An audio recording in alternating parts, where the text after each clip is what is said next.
Hello दोस्तों, आप सभी का हमारे चैनल खबर मंथन में स्वागत है। दोस्तों, झारखंड में एक दिन में 1492 नए संक्रमित मिले हैं। अब इसी के साथ झारखंड में संक्रमितों के आंकड़ा 71,000 के पार हो गया है। झारखंड में चीनी वायरस का कहर मचा हुआ है।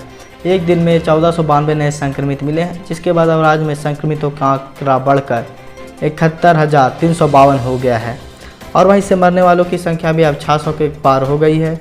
राज्य में 56,000 से अधिक मरीज स्वस्थ होकर अपने घर जा चुके हैं। वहीं अभी भी 16,000 से अधिक मरीजों का इलाज चल रहा है। मैट्रिक और इंटरमीडिएट का मॉडल प्रश्न पत्र तैयार कर रहा है जैक। मैट्रिक और इंटरमीडिएट परीक्षा का मॉडल पेपर बनाने की तैयारी शुरू कर दी गई है। उसी स्कूली शिक्षा और साक्षरता विभाग ने झारखंड एकेडमिक काउंसिल को यह जिम्मेदारी दी है और झारखंड एकेडमिक काउंसिल सभी की कॉपी बनाना शुरू कर दिया है। इसके लिए शिक्षा विभाग की ओर से संशोधित किए जा रहे सिलेबस का प्रस्ताव जैक को दिया गया है। इसी आधार पर मानते हुए मॉडल प्रश्न पत्र तैयार करने की प्रक्रिया शुरू करने को कहा गया है। हालांकि अभी तक संशोधित सिलेबस का प्रस्ताव शिक्षा विभाग के सचिव और मंत्री की सहमति नहीं मिली है। फरवरी 2021 में मैट्रिक और इंटरमीडिएट की परीक्षा होनी है। तो क्या सिलेबस में कटौती होनी चाहिए? आप हमें कमेंट में ज़रूर बताएं। हेमंत सरकार के खिलाफ गोल बंद हो रहे आदिवासी लैंड म्यूटेशन बिल को बताया काला कानून। झारखंड के आदिवासी बहुल कोल्हान प्रमंडल में जल, जंगल और ज़मीन का मुद्दा सबसे बड़ा मुद्दा माना जाता है। जल, जंगल और ज़मीन के खिलाफ किसी भी कानून के विरोध में आदिवासी न सिर्फ सड़क पर उतर जाते बल्कि अपनी जान देने को भी तैयार हो जाते।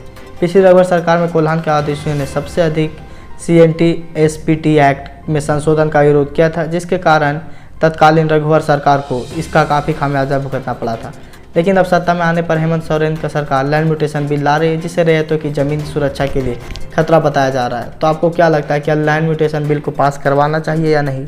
हमें कमेंट में आप ज़रूर बताएं। चीनी वायरस संक्रमण ने भारत व जापान के संबंधों को और मजबूत करने का दिया अवसर। कोविड-19 महामारी ने भारत और जापान को आर्थिक संबंधों को और मजबूत करने का विशिष्ट अवसर दिया है। एक रिपोर्ट में कहा गया कि दोनों में देश में इस अवसर का लाभ उठाकर सॉफ्टवेयर विकास, आधुनिक प्रौद्योगिकी, बुनियादी ढांचा और विनिर्माण जैसे क्षेत्रों में आपसी सहयोग को बढ़ा सकते हैं। यह रिपोर्ट शार्दुल अमरचंद मंगलदास तथा उद्योग मंडल फिक्की ने तैयार की। रिपोर्ट में कहा गया कि जापान ने हमेशा आर्थिक व्यापार और वाणिज्य में भारत को अपने ताजीर भागीदारी का दर्जा दिया है।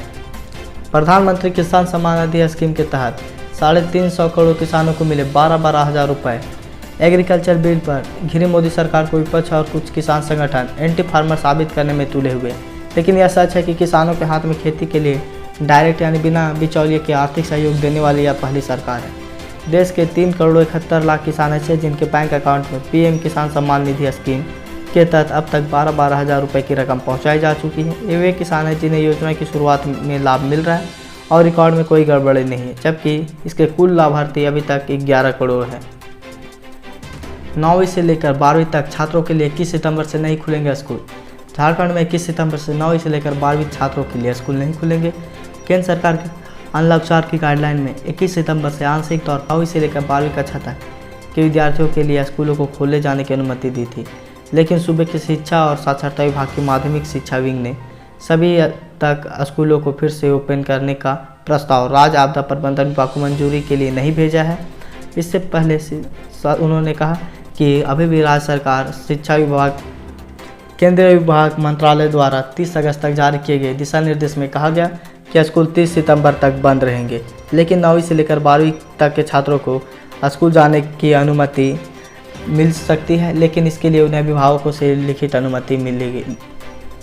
सहायक पुलिसकर्मी और मिथिलेश ठाकुर के बीच हुई वार्ता विफल। सहायक पुलिसकर्मी और राज्य के मंत्री मिथिलेश ठाकुर के साथ रविवार को हुई वार्ता फिर बेनतीजा रही है। मंत्री के आवास पर सहायक पुलिसकर्मियों के प्रतिनिधिमंडल को फिर वार्ता पर बुलाया गया। मंत्री ने कहा कि उनकी मांगों पर सरकार विचार कर रही है। मुख्यमंत्री ने निकट भविष्य में उनके मामले पर विचार करने का आश्वासन दिया है और उनके मामलों पर अनुबंध पर काम कर रहे कर्मचारियों के मामले पर विचार करने के लिए वन विकास आयुक्त की अध्यक्षता वाली कमेटी में भेजने को मंजूरी दे दी। अनुबंध और मानदेय बढ़ाने की बात सरकार मान रही है। ऐसे में सहायक पुलिसकर्मी आंदोलन वापस ले लेकिन सहायक पुलिसकर्मी इस पर अपना फैसला नहीं बदल रहे हैं। झारखंड में आज से लगातार 3 दिनों तक 18 जिलों में होगी तेज बारिश और बिजली गिरने की भी संभावना। मौसम विभाग ने 20 से 22 सितंबर तक रांची में बादल छाए रहने के साथ साथ तेज बारिश की संभावना बताई है। साथ ही रविवार से लेकर बुधवार तक रांची, पश्चिमी सिंहभूम, सिमडेगा, सरायकेला, खरसावां, देवघर, धनबाद, दुमका, गिरिडीह जैसे 18 जिलों में भारी बारिश होने की संभावना बनी हुई है। इसके साथ ही वज्रपात की भी चेतावनी जारी की गई है। मौसम वैज्ञानिक अभिषेक आनंद ने बताया कि उत्तर पूर्वी बंगाल की खाड़ी में निम्न दबाव का क्षेत्र बन रहा है। इसका असर राज्य में लगभग सभी जिलों में दिखेगा। तो दोस्तों, आज की ताज़ा खबर में बस इतना ही। अगर आप हमारे चैनल में नए हैं तो चैनल को सब्सक्राइब कर दें और बेल आइकन दबा दें, ताकि जब भी हम वीडियो डालें नोटिफिकेशन आप तक चला जाए। और साथ ही इस चीज़ को ज़्यादा से ज़्यादा लाइक करें और शेयर करें।